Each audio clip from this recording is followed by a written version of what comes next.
Students, in this video lecture, we will study integral powers of an element of a group. Basically, this is the topic from group theory. What does it means about this integral power? अगर हम group के elements को integers की form में, इसका मतलब क्या है, अगर ग्रुप के एलिमेंट्स को हम इंटीजर्स की फॉर्म में कैसे दिखा सकते हैं, इंटीजर की पावर की फॉर्म में. हम एक्चुअली जैसे मल्टीप्लीकेशन में दिखाते हैं ना, a रेज टू पावर 2 होता है, मतलब a इंटू 2, a मल्टीप्लाई 2. ऐसे a रेज टू पावर 3 का मतलब होता है a मल्टीप्लाई में a. तो इसी तरह हम ग्रुप के एलिमेंट्स को इंटीग्रल के पावर्स के फॉर्म में कैसे दिखा सकते हैं. और एक और बात, अगर हम इंटीग्रल के पावर के फॉर्म में दिखाते हैं तो वो इंटीग्रल की सारी पावर्स ग्रुप में बिलोंग करनी चाहिए. आई होप कि ग्रुप की प्रॉपर्टीज आपको याद हो. ग्रुप की 4 प्रॉपर्टीज होती है: closure property, associative property, existence of identity, existence of inverse. हम जो ग्रुप के एलिमेंट्स को पावर की फॉर्म में दिखाते हैं वो क्लोजर प्रॉपर्टी की हेल्प से दिखाते हैं. क्लोजर प्रॉपर्टी अगर ना हो ग्रुप में तो हम ग्रुप अगर होगा ही नहीं, अगर क्लोजर प्रॉपर्टी नहीं होगी, ग्रुप सेटिस्फाई करते हैं क्लोजर प्रॉपर्टी को, और क्लोजर प्रॉपर्टी के कारण ही हम इंटीग्रल पावर्स की फॉर्म में हम ग्रुप के एलिमेंट्स को दिखा सकते हैं. अब क्लोजर प्रॉपर्टी बेसिकली होती क्या है, उसके लिए हम एक एग्जांपल देख लेते हैं पहले. Basically here we are taking algebraic expression n under addition. N is not group under addition, but it satisfies closure property. That's why I am taking n.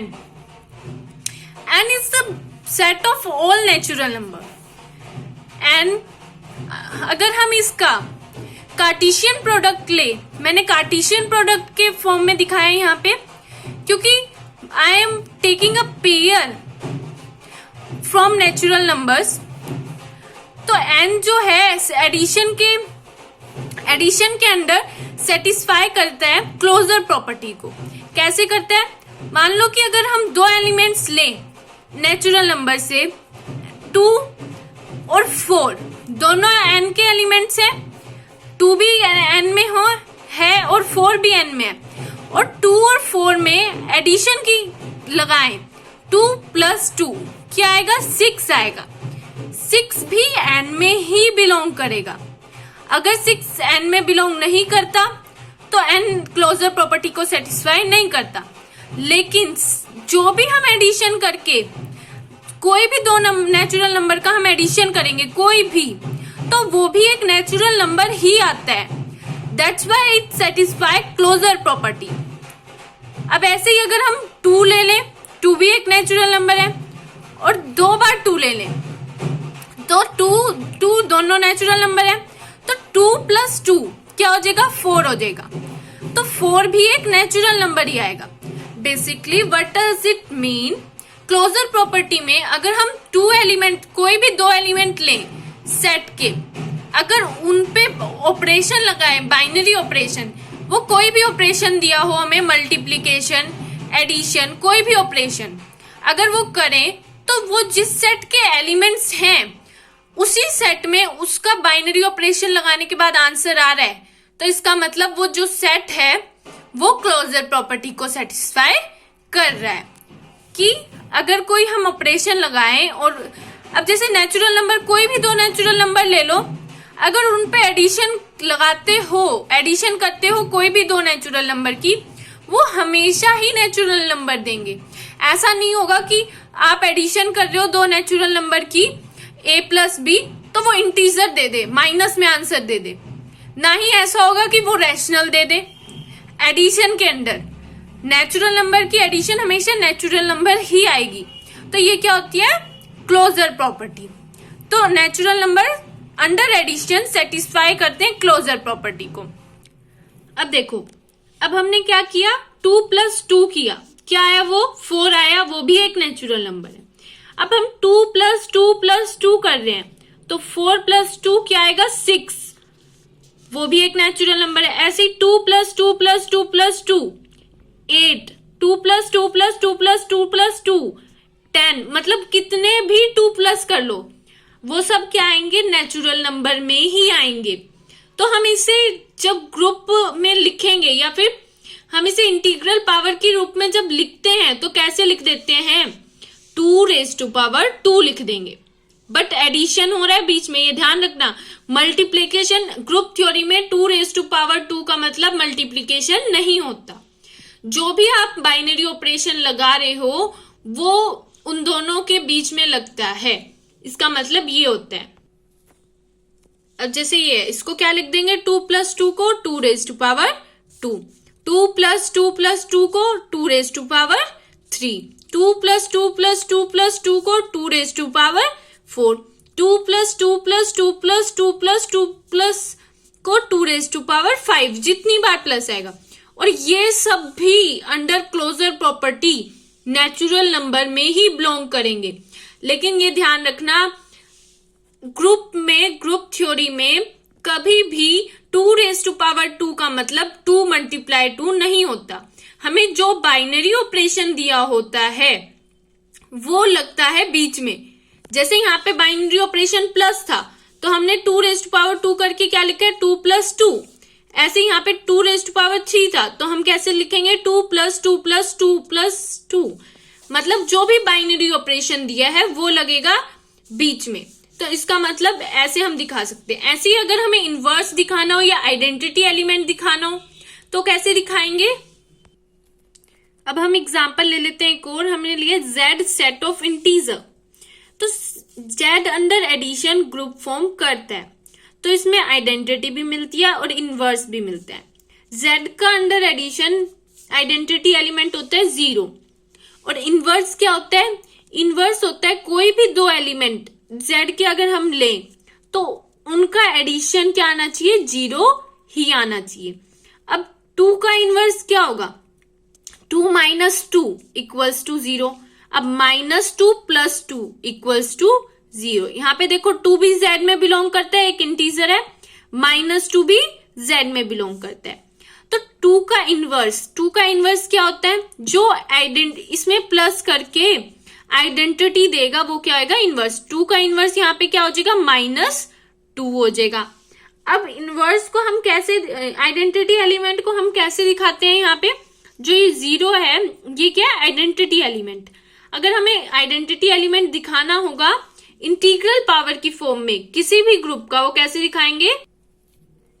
अब इस ग्रुप का, Z ग्रुप का under addition हमें identity element को represent करना है integral power की form में। इंटीग्रल मतलब इंटीजर की पावर होनी चाहिए। कोई भी एलिमेंट जो Z में बिलोंग करे उसकी पावर इंटीजर होनी चाहिए। तो हम क्या कर देते हैं, 2⁻0 कर देते हैं। 2⁻0 का क्या मतलब है, अब देखो 2⁻1 - 1 करेंगे और 1 - 1 को कैसे ओपन कर सकते हैं हम, 2 प्लस क्यों, क्योंकि हमने जो ऑपरेशन लिया है वो क्या लिया है, प्लस का लिया है। तो 2 + 2 की पावर -1 क्या होगी, ये 0 ही आएगा आइडेंटिटी एलिमेंट।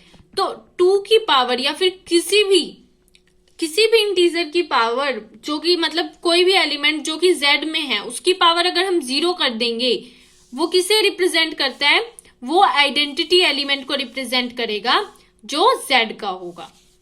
ऐसे ही अगर इनवर्स करना हो तो कैसे रिप्रेजेंट करेंगे। अब इनवर्स को करना हो तो हमें इनवर्स किसका चाहिए, 2 का। 2⁻1 उसका इनवर्स कैसे लिखेंगे, 2⁻−1। ऐसे ही 2⁻2 का हमें इनवर्स चाहिए तो उसके बाहर इनवर्स लगा देंगे। लेकिन इसको कैसे रिप्रेजेंट करेंगे इंटीग्रल की फॉर्म में, 2⁻−2।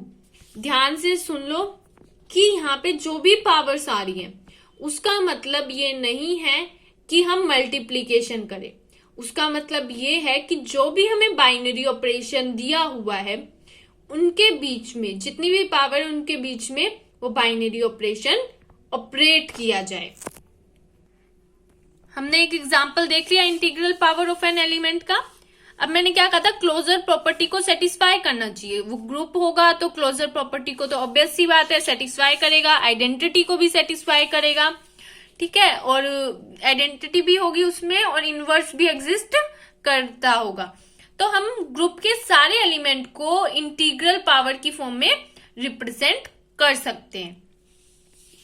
यहाँ पे जो स्टार है वो किसी भी बाइनरी ऑपरेशन को रिप्रेजेंट करते हैं। मतलब बाइनरी ऑपरेशन मतलब addition, multiplication, addition modulo 6, multiplication modulo 6, बहुत सारे बाइनरी ऑपरेशन होते हैं। ये स्टार की जगह कोई भी बाइनरी ऑपरेशन लगा सकते हैं।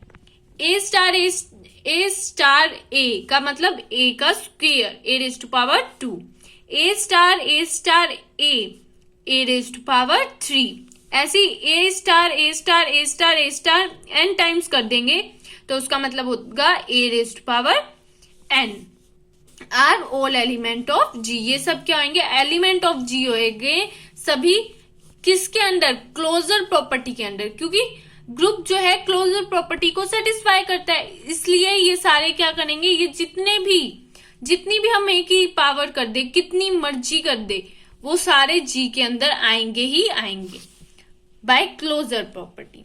इसी तरह से इनवर्स है। इनवर्स को हम कैसे रिप्रेजेंट करते हैं, ए स्क्वायर का इनवर्स, उसे कैसे लिख देंगे, ए रेज टू पावर -2। अगर ए स्क्वायर है ग्रुप में तो इसका मतलब एग्जिस्टेंस ऑफ इनवर्स से जो ए स्क्वायर का इनवर्स होगा वो भी जी में होगा। अगर कोई एलिमेंट ग्रुप में बिलोंग करता है तो उसका इनवर्स भी ग्रुप में बिलोंग करेगा ही करेगा। और ए रेज टू पावर जो 0 होता है, ए रेज टू पावर 0 जो होगा वो किसकी फॉर्म में रिप्रेजेंट होता है, ए रेज टू पावर 1 -1, और उसे हम ब्रेक कैसे करते हैं, ए रेज टू पावर 1 क्रॉस, मतलब जो भी हम ऑपरेशन यूज कर रहे हैं, ए रेज टू पावर -1। और ए के इनवर्स के साथ क्या रिलेशन होता है, वो क्या हमें देता है, आइडेंटिटी। तो ए रेज टू पावर 0 जब भी लिखा हो इसका मतलब वो रिप्रेजेंट कर रहा है उस ग्रुप के आइडेंटिटी एलिमेंट को। आई होप आपको ये वीडियो में जो भी integral power of an element है वो समझ आया होगा। नेक्स्ट वीडियो में हम ऑर्डर ऑफ एन एलिमेंट पढ़ेंगे। Thank you for watching.